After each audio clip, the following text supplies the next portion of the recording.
การเมตตาธรรมมีความภาคภูมิใจที่ได้เป็นส่วนหนึ่งในการเผยแผ่พุทธศาสนาและคำสอนต่างๆให้แก่พุทธศาสนิกชนที่เลื่อมใสศรัทธาในพระพุทธศาสนาและสืบสานฮีดครองประเพณีวัฒนธรรมอันดีงามของชาติออกอากาศทุกๆวันอาทิตย์เวลา 8:05 นาทีหา 8:35 นาที14:10 นาทีหา 14:40 นาที20:30 นาทีหา 21:00 นาทีทางโทรภาพแห่งชาติลาวช่อง 3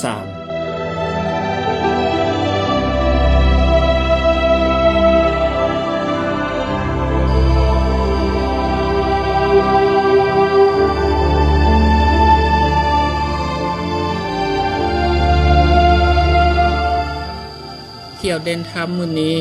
ทีมงานรายการเมตตาธรรมขอนำพาท่านผู้ชมไปร่วมกิจกรรม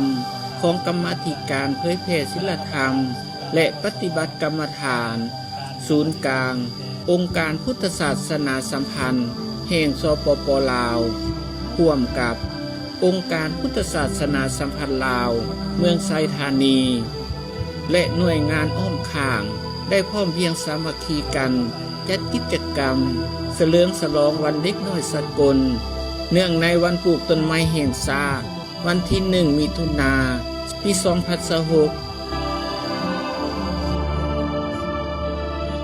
กิจกรรมดังกล่าวแม้นได้จัดขึ้นในวันที่ 28 พฤษภาคม ปี 2026อยู่ที่วัดพระเจ้าใหญ่ไซธานีสิริมงคลวิหารบ้านหนองพญาเมืองไซธานีนครหลวงเวียงจันทร์เมตตาเข้าร่วมเป็นประธานพิธีโดยพระเดชพระคุณพระอาจารย์ใหญ่สิทนสัญญาวงศ์สอนรองประธานศูนย์กลางองค์การพุทธศาสนาสัมพันธ์แห่งสาธารณรัฐประชาธิปไตยประชาชนลาวหัวหน้ากรรมาธิการเผยแผ่ศีลธรรมและปฏิบัติกรรมฐานศูนย์กลางอพส.พระอาจารย์ใหญ่คำมั่นศรีสวัสดิ์คณะกรรมการศูนย์กลางอพส.ห้องประธาน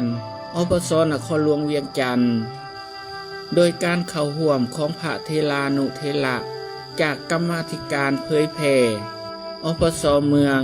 อพส.เขตศิวิไลพระสงฆ์สามเณรภายในวัดและจากวัดต่างๆทั่วเมืองไซธานีภายคฤหัสถ์เข้าร่วมพิธีโดยท่านสมใจทรงจงเต็งห้องแนวลาวสร้างชาตินครหลวงท่านบุญทวีพรทศิลป์ห้องหัวหน้ากรมศาสนาศูนย์กลางแนวลาวสร้างชาติท่านคำเวยสิงหาธรรมห้องประธานคณะกรรมการปกครองเมืองไซธานีท่านดร.พุทธสรพรหมจันทร์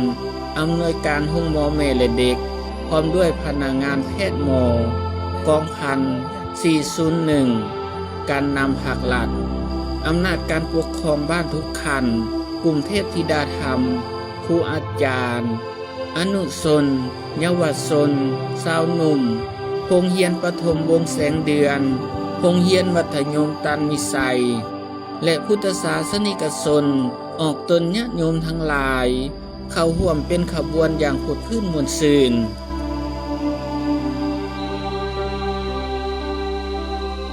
จากนั้นท่านสมใจทรงจงเต็งห้องแนวลาวสร้างชาตินครหลวงขึ้นใต้เทียนบูชาพระรัตนตรัยและคณะพระสงฆ์สามเณรนำพาพุทธศาสนิกชนทั้งหลายไหว้พระรัตนตรัย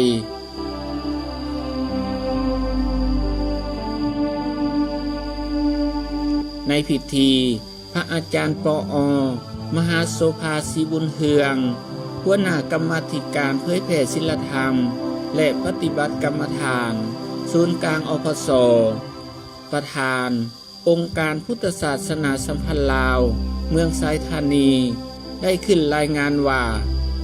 การจัดตั้งพิธีเฉลิมฉลองวันเด็กน้อยสากลประจำปี 2026ภายใต้หัวข้อส่งเสริมการปลูกป่ารักษาสิ่งแวดล้อมซึ่งเป็นหน้าที่สำคัญที่จะนำพาสังคมลาวเป็นสังคมที่อุดมไปด้วยเยาวชนคนดี มีสิ่งแวดล้อมและเมืองสีเขียวอันสวยงาม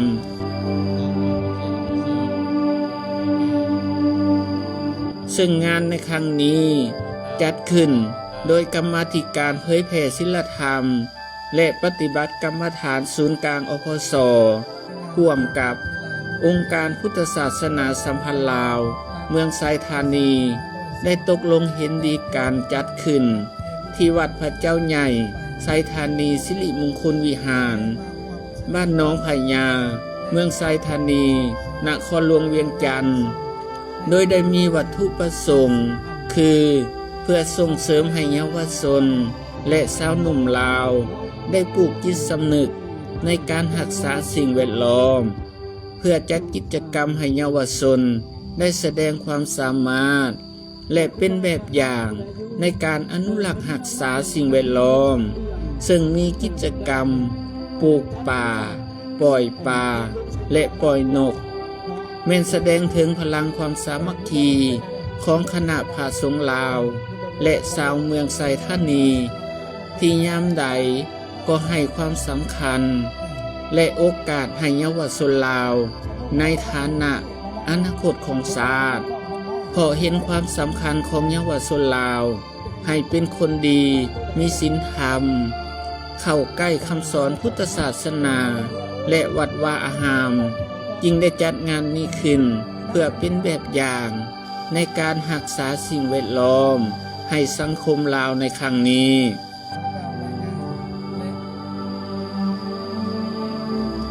จากนั้นท่านสมใจทรงจงเต็งและท่านคำเวยสิงหาธรรมได้ขึ้นประกอบคำผิดคำเห็นก่อนอื่นท่านได้ก็ทุกสิ่งดีใจที่ทางไทยสงฆ์พวกเราก็ได้มีความพยายามช่วยเหลือการจะตั้งภาครัฐโดยเฉพาะเป็นการยกสูงการรักษาสิ่งแวดล้อมและก็ได้จัดเป็นกิจกรรมหนึ่งซึ่งเข้าอยู่ในบทเรียนก็คือการปฏิบัติธรรมกรรมฐานเนาะฉะนั้นครับน้อยกับคอมีคำเห็นอยู่ใน2 จุดปัญหาที่1ก็อยากให้บรรดาลูกหลาน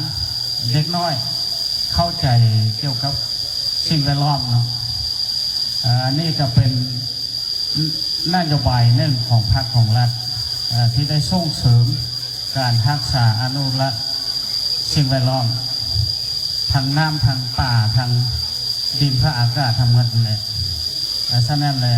ก็คือมื้อนี้เป็นมื้อสำคัญ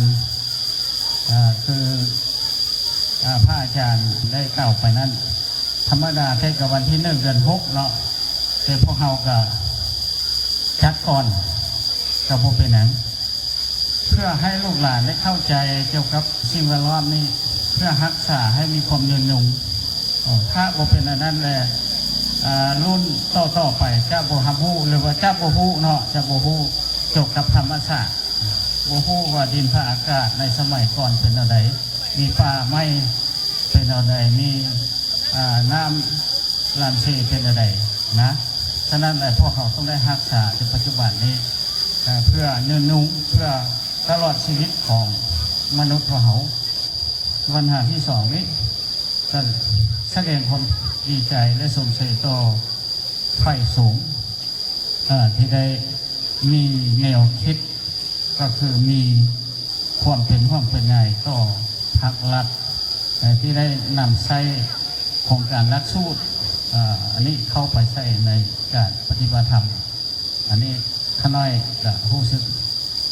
ภาคภูมิใจและดีใจเป็นอย่างยิ่งฉะนั้นเพื่อเฮ็ดให้เมืองไซธานีของพวกเราโดยยิงตามแผนพัฒนาเศรษฐกิจสังคม5 ปีทางพิแพทย์2025-2026ปลูกไม้ให้ได้200 เฮกตาร์คณะพรรคองค์การปกครองทุกท่านต้องได้เป็นเจ้าการโดยมอบให้ของการกสิกรรมและสิ่งแวดล้อมเมืองไซธานีเป็นหลักในการจัดตั้งปฏิบัติโดยจริงในการปลุกระดมตัวสังคม เขาร่วมการปลูกต้นไม้ให้เป็นกระบวนการฝึกโดยเฉพาะปีนี้อยู่เมืองเซนทรีของพวกเขาก็ได้กำหนดเอาในวันที่1 มิถุนายน ปี 2026เป็นมือเปิดกระบวนการปลูกต้นไม้อยู่ในผันเมืองอย่างเป็นทางการโดยมอบให้โครงการกสิกรรมในสิ่งแวดล้อมสมทบกับโรงเรียนผู้อาจารย์อยู่เขตดงบังพร้อมด้วยการจัดตั้งบ้านดงบังกลุ่มดงบังจัดพิธีปลูกต้นไม้ประจำปี 2026อยู่สถานที่โรงเรียนประถมก็คือหอศิลาจารึกบ้านดงบังฉะนั้นมื้อนี้อยู่ที่วัดบ้านหนองพญาซึ่งนำพาโดยองค์การพุทธศาสนาแห่งสปป.ลาวและพระอาจารย์โสภาศรีบุญเฮืองสมทบกับองค์หมอแม่เด็กกองกองทางอยู่บ้านหนองพญาการจัดตั้งของกลุ่มศรีวิไลตลอดทอดพ่อแม่ปาส้นพ่อปู่เฮาจึงได้จัดพิธี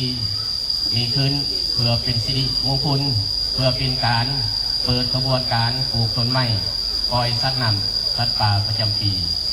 2026อยู่สถานที่แห่งนี้ในเวลาอันเป็นมหามงคลนี้พระอาจารย์ใหญ่ศรีทน สยามวงศ์สอนก็ได้ขึ้นกล่าวถึงวันเด็กและการอนุรักษ์สิ่งแวดล้อมดังที่หูนักการว่าวันที่1 เดือน 6เป็นวันสำคัญของศาสตร์คือวันปลูกต้นไม้เพียงศาสตร์และก็วันเด็กน้อยสากลดังนั้นทางกรรมการเผยแผ่ศีลธรรมและปฏิบัติกรรมฐานศูนย์กลางก็เห็นได้ถึงความสำคัญของวันดังกล่าวแล้วก็เป็นการส่งเสริมศีลธรรมคุณธรรมให้แก่น้องๆนักเรียนและปลูกจิตสำนึกให้แก่น้องๆเยาวชนรวมทั้งกันมาพุทธศาสนิกชนได้ร่วมแรงร่วมใจในการอนุรักษ์รักษาสิ่งแวดล้อมโดยเฉพาะในปลูกต้นไม้ให้เป็นป่ายังมีการปล่อยสัตว์คืนสู่ธรรมชาติอันนี้ถือว่าเป็นสิ่งที่สำคัญอย่างยิ่งทุกทางทุกคนก็เข้าใจแล้วก็เห็นได้ถึงความสำคัญของการปฏิบัติเพราะฉะนั้นพระสงฆ์จริง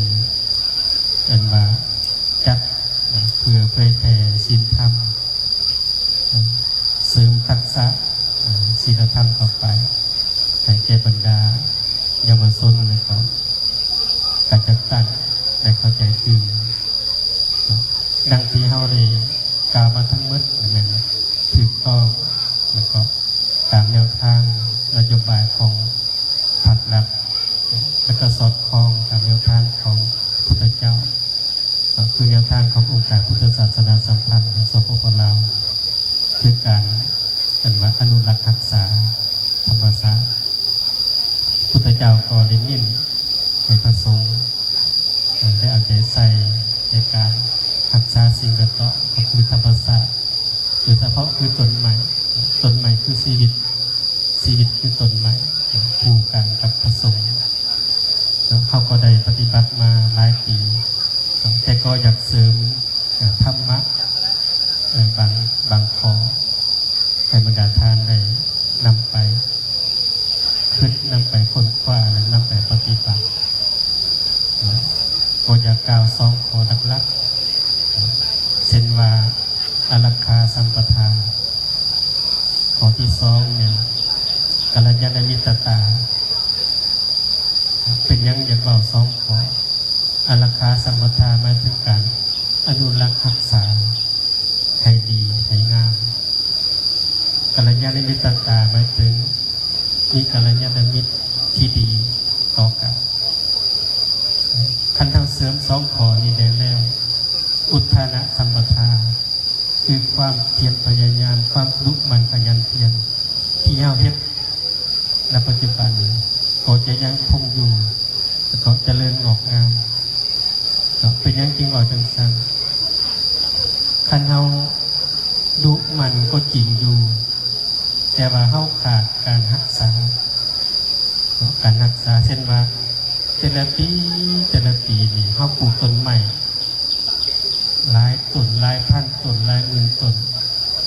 แต่เฮาปลูกแล้วเฮาบ่มีการรักษาบ่มีการรดน้ำบ่มีการไปทางหญ้าทางป่าต้นใหม่ก็นานงามนานขึ้นนานใหญ่ก็เพื่อก็ถือไข่ใหม่ก็บ่ใหญ่ปีหน้าก็ปลูกใหม่นี่คือการรักษาของสุนเฮานะต้องได้เสริมทำข้อดีกลับไปคือการรักษาสัมปทานรักษาให้ดีเนาะข้อที่สองเป็นกัลยาณมิตรตัวนี้สำคัญเพราะว่ากัลยาณมิตรของสุนเฮานี่คือชุมชนพ่อแม่ประชาชนนะคือกัลยาณมิตรของสุนเฮา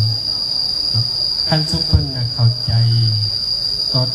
แนวทางนโยบายของภาครัฐแนวทางของพุทธศาสนาคือของศีลของธรรม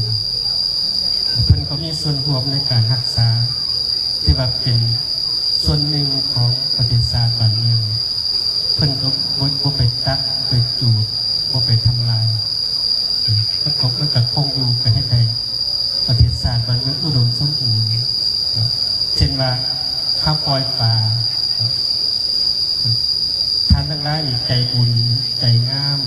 เอาป่ามาปล่อยแต่ซุ่มซ่นเขาบ่เข้าใจบ่เป็นกัลยาณมิตรนี่ปล่อยไปแล้วเพิ่นก็สิมาตึกเบ็ดเอาป่ามันก็สิเบิดคือเก่ากันบ่ใหญ่ฉะนั้นตัวกัลยาณมิตรนี่ขอฝากให้ทางองค์การจัดตั้งทางเมืองเศรษฐานีเช่นว่ามื้อนี้เฮาปล่อยอยู่หนองพญามื้อนี้เฮาปลูกต้นไม้อยู่วัดหนองพญาต้องได้มีกันว่าการร่วมมือกับชุมชนที่จะได้ให้เพิ่นซอยอนุรักษ์รักษาจะได้ให้เพิ่นเป็นกัลยาณมิตรที่ดีต่อเฮาจริงแล้วอีกจังสิงอกงามจริงสิเจริญขึ้นฉะนั้นจริงว่าธรรมะของพุทธเจ้าจึงเป็นสิ่งที่ยั่งยืนว่าคันเฮาเฮ็ดได้2ข้ออรักขาสัมปทานคือการรักษาให้ดีกัลยาณมิตรมีชุมชนที่ดีเข้าใจศีลธรรมเป็นแต่ศีลเป็นธรรมเขาก็จะมีความอุดมสมบูรณ์โดยธรรมชาติเขาปลูกต้นใหม่ก็จะงามแล้วก็เขาปล่อยป่าก็จะใหญ่ก็จะเจริญหลายขึ้นเพราะฉะนั้นท่านทั้งหลายเพื่อจังได๋เฮาสิสามารถให้ชุมชนมีส่วนรวมเป็นกัลยาณมิตรต่อชุมเฮาได้จึงอาศัยพระสงฆ์เป็นองค์เทศนาธรรมให้เห็นถึงความสำคัญของการอนุรักษ์รักษาสิ่งแวดล้อม2แล้วก็องค์การจัดตั้งขันธ์บ้านขันธ์เมืองขันธ์ตาแสงเป็นผู้เผยแผ่นิติกรรมความสำคัญของการปลูกต้นไม้การปล่อยป่าอนุรักษ์รักษาสิ่งแวดล้อม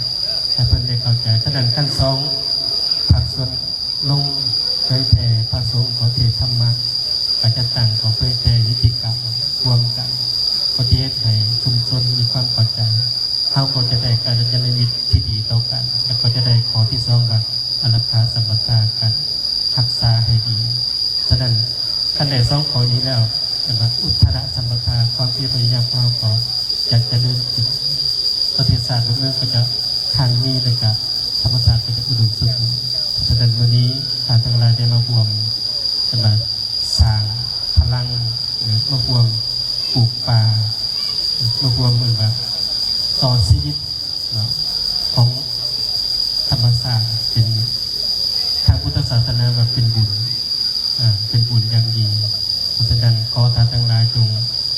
ได้ตั้งใจและก็อธิษฐานจิตให้สิ่งที่เรากระทำลงไปในวันนี้ให้เป็นพลังกับ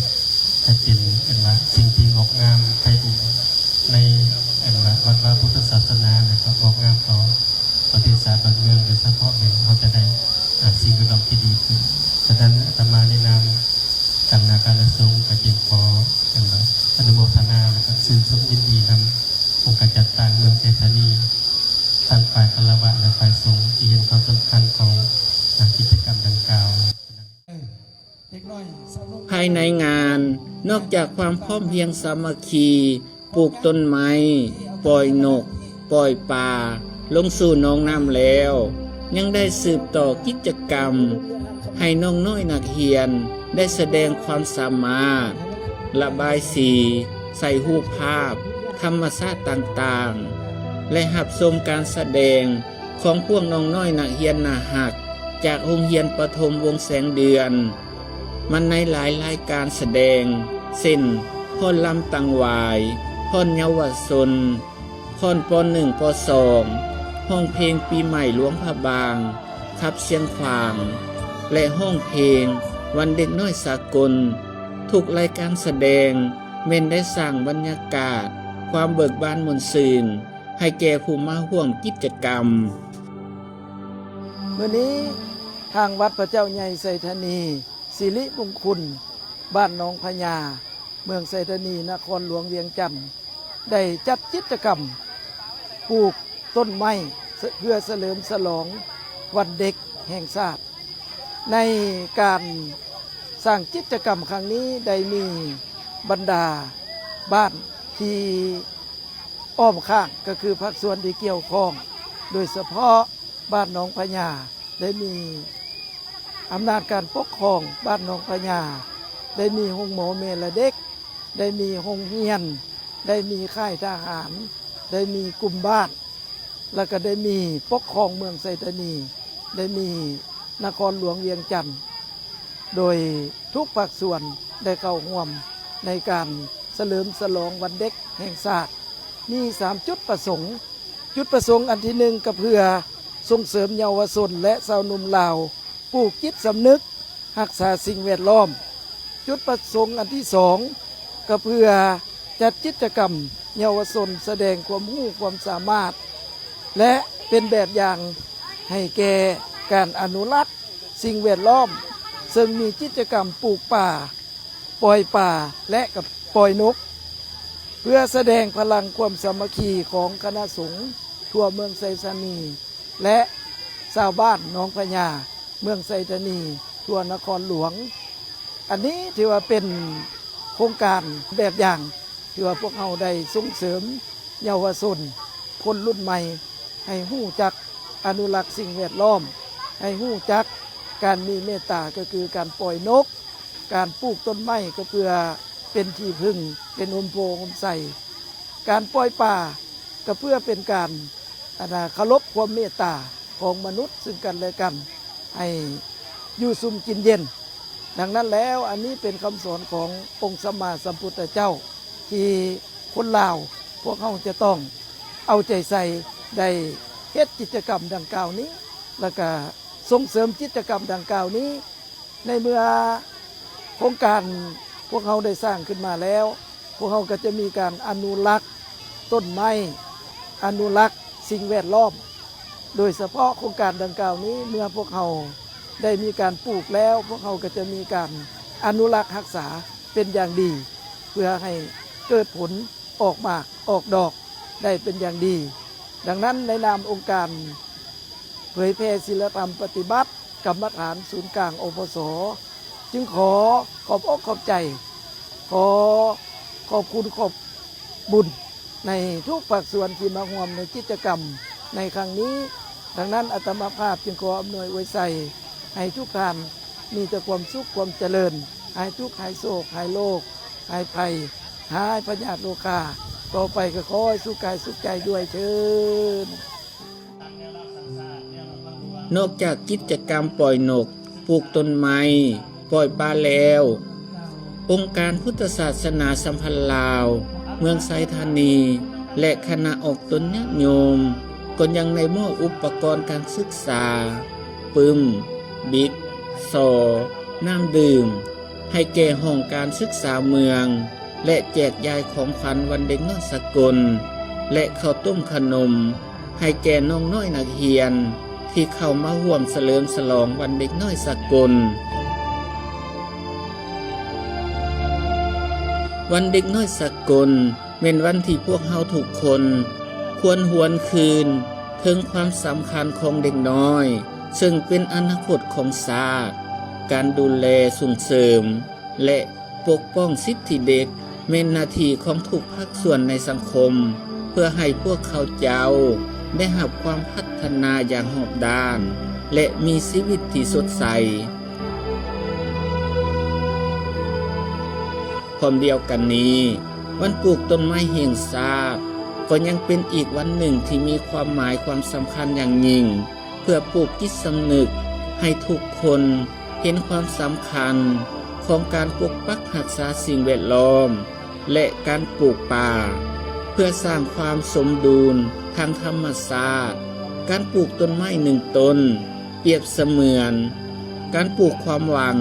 ให้แก่คนรุ่นหลังและเป็นการประกอบส่วนอันสำคัญเข้าในการพัฒนาประเทศชาติบ้านเมืองแบบยืนยงสืบไป